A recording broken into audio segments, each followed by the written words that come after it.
Isabelle Catebra, bonjour. Bonjour Marie. Vous êtes membre des aumôneries et des hôpitaux et cliniques du diocèse de Montpellier, aumônier de l'ICM Val-d'Orel. Je vous propose de faire connaissance un petit peu avec vous et avec votre parcours, Isabelle. Comment êtes-vous venue à vous engager auprès des malades ? Oh là là, ça remonte à quelques années maintenant. Effectivement, c'est une collègue, elle a été ma collègue, mais d'abord une amie qui m'a invitée à venir voir l'aumônerie. Et elle s'y est prise à 3 fois. Et puis finalement, j'ai bien voulu aller voir et j'ai été saisie dès la première rencontre de ce qui se passait à l'aumônerie. Qu'est-ce qui vous a saisi particulièrement ? Est-ce que vous arriveriez à mettre des mots sur cette sensation ? D'abord, oui, j'ai essayé d'y mettre des mots. Pourquoi j'étais si bien en ce lieu, une vie d'équipe qui se réunit d'abord sous le regard de Dieu, parce que j'ai eu mon premier accueil, c'était au cours d'une Eucharistie. Cette équipe se réunit donc pour prier, recevoir les forces de Dieu, puis se réunir de manière fraternelle, et puis après aller en visite, et tout ça dans un lieu laïque. Et du coup, pour moi, ce qui m'a impressionné, c'est que c'est un lieu unifiant pour personnellement et pour sa foi. En ce lieu, on se réunit sous le regard de Dieu, de manière fraternelle en équipe, et puis dans un lieu laïque où on est demandé parce que nous sommes chrétiens. Voilà, les soignants nous demandent si est-ce possible d'aller visiter cette personne. Elle se trouve seule ou on a vu tel ou tel objet religieux sur son chevet. Peut-être que votre visite serait souhaitée. Bienvenue. Vous ne visitez pas spontanément les malades, il faut que la demande vienne soit d'eux, soit du personnel soignant. Oui. Et bon, de manière majoritaire, c'est surtout par les soignants que j'ai la joie de visiter.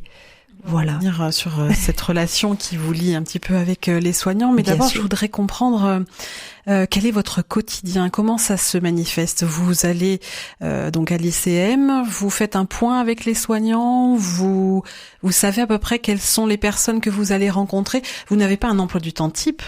Ah non, mes journées, je passe toujours à l'oratoire quand j'arrive dans mon service. Voilà, je suis jamais seule vraiment. Et puis, une fois par semaine, voilà, cette équipe se réunit, c'est-à-dire je suis entourée de bénévoles qui me rejoignent et qui m'accompagnent dans les visites. Et donc, nous faisons relecture de ces visites à chaque fois que nous nous rencontrons, en équipe. Après, chaque journée, je visite dans les services. Au départ, on m'a dit, tel jour vous visiterez ce service, un autre jour tel autre, etc. J'essaye de respecter aussi ce rythme, mais lorsque il m'est donné de rencontrer des patients et qu'ils désirent que je repasse un autre jour dans la semaine, je suis libre et je vais à leur rencontre. Et puis peut-être que ce deuxième rencontre dans la semaine qui était désirée, il se trouve que le patient n'est pas bien ce jour-là. Et alors là, je suis attentive à savoir si effectivement il souhaite que je reste un peu présente, plutôt silencieuse, ça m'arrive, ou bien c'est pas le moment. Et puis alors, je dis ça sera pour une autre fois. Voilà. Comment vous arrivez à trouver la force de revenir tous les jours à l'ICM ? Je sais que parfois l'accompagnement des personnes souffrantes, ça peut être difficile à faire humainement. C'est vrai qu'on est tous parfois enclins à plutôt lâcher qu'autre chose. Comment arrivez-vous à trouver cette force qui au quotidien vous pousse à aller à leur rencontre et à les soutenir ? Oui, c'est vrai que si je ne m'écoutais que moi, parfois je resterais un peu plus longtemps dans mon bureau. On a toujours des petites choses à faire. Mais ces petites choses aussi, elles m'aident, curieusement, matérielles, à dire « Tiens, qui c'est que j'ai visité hier ou la semaine dernière ?» Les bénévoles, quelles personnes ont-elles rencontré ? Quelle est leur demande ? Est-ce qu'ils souhaitent que je revienne ? Et ça c'est déjà un premier moteur.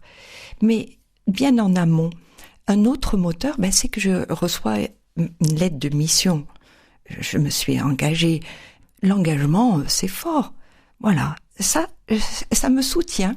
Voilà, j'ai une lettre de mission et j'ai dit oui. Donc j'essaye de ne pas l'oublier, ce oui.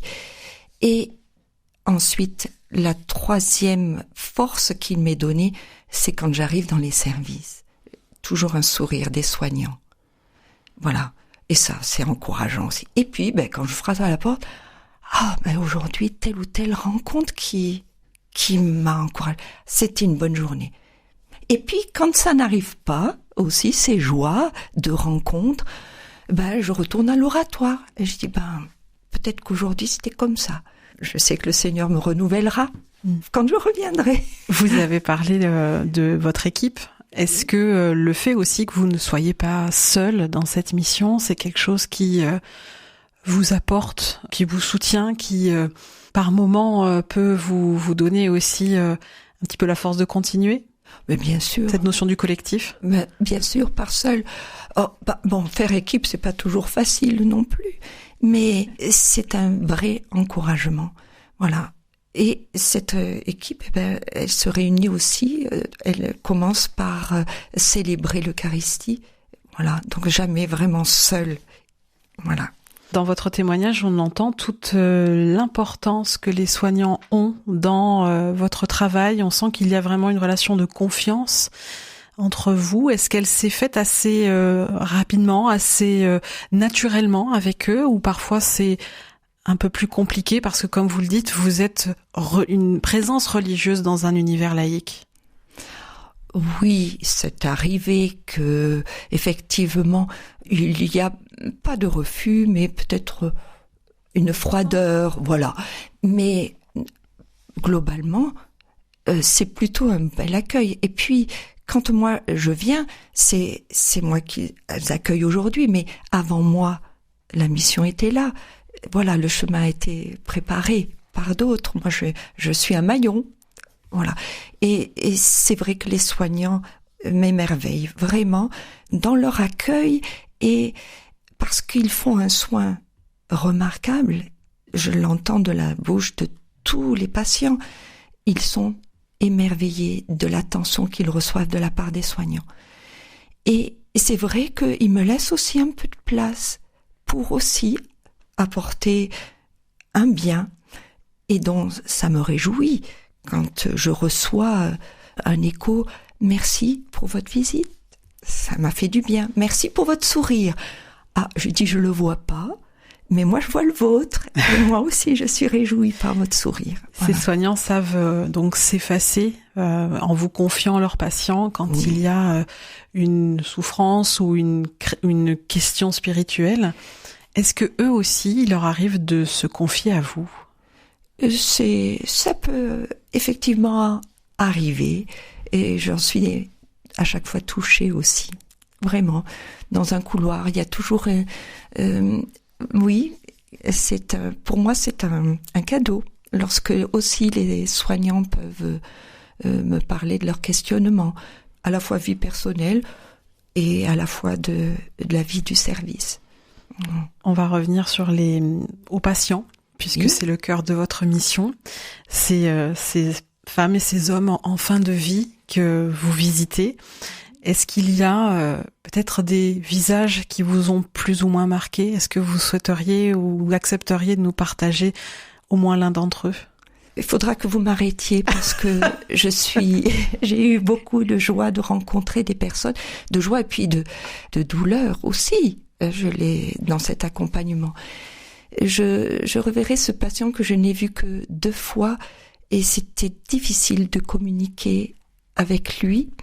Et la deuxième rencontre, j'avais compris que par les soignants que c'était vraiment très compliqué. Et puis il regardait le plafond, il n'arrivait pas à s'exprimer. Et puis à ce moment-là, il m'est venu cette idée, et c'est peut-être pas... Voilà, j'interroge comment ça a pu être arrivé. Et comment va votre âme? Et là, ses yeux ont quitté le plafond, m'ont regardé. Il me dit, ça, c'est une bonne question. Il n'y avait pas plus à dire, mais on a compris que à un moment donné, cette âme, ce qui nous anime, il est important de laisser un peu de place ou de l'interroger. Et puis, parfois, il m'est donné d'entendre tout un parcours. Qu'est-ce qui les anime? Puis parfois, simplement, un silence entendu et fort de présence. On sent que on se rejoint sans parler. Est-ce qu'il vous est arrivé d'assister une personne jusqu'au passage? Oh là là, oui. Il n'y avait pas possibilité de mots. Je sais que j'aime chanter et les psaumes sont porteurs. J'ai vu des larmes couler et puis j'ai vu le souffle partir. Et j'étais heureuse d'être là. Et plus encore d'entendre le soignant, quand je suis allée à sa rencontre, nous désirerions pour tous nos patients qu'ils soient accompagnés ainsi jusqu'au bout. Puis, il m'a été donné, mais alors ça, remarquablement aussi, d'être appelée dès le matin et puis de n'y arriver que l'après-midi, mais avec insistance, on vous attend, et d'écouter l'époux de cette dame qui ne pouvait plus parler et qui était les yeux fermés, on ne savait pas où elle était à ce moment-là, et d'entendre cet époux me dire combien leur épouse les avait soutenus dans la foi, qu'elle communiait, qu'elle était présente. J'ai dit, écoutez, en se souvenir de cette personne, que la communion était si forte pour elle, souhaitez-vous partager ce moment-là? Et c'est au moment où j'ai présenté l'hostie à son époux que son épouse a ouvert les yeux et a expiré. Alors, à ce moment-là, tout ce qui avait été dit de cette personne, pour moi, je disais, je rends grâce à Dieu. Voilà. Tu te rends présent vraiment, de manière, peut-être là, c'était assez remarquable et fort, mais la vie continuait. Quand je suis sortie de la chambre, qui savait ce qui se venait de se passer?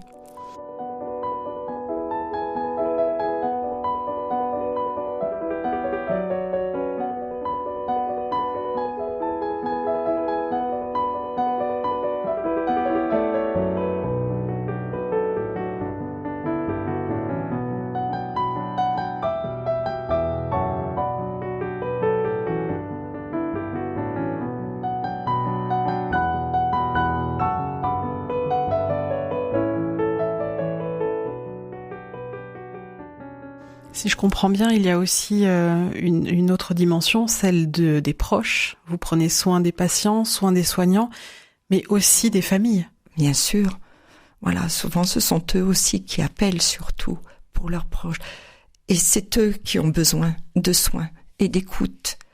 Voilà. Après, parfois, ils me disent, venez, mais surtout que notre proche ne sache pas qu'il s'en va.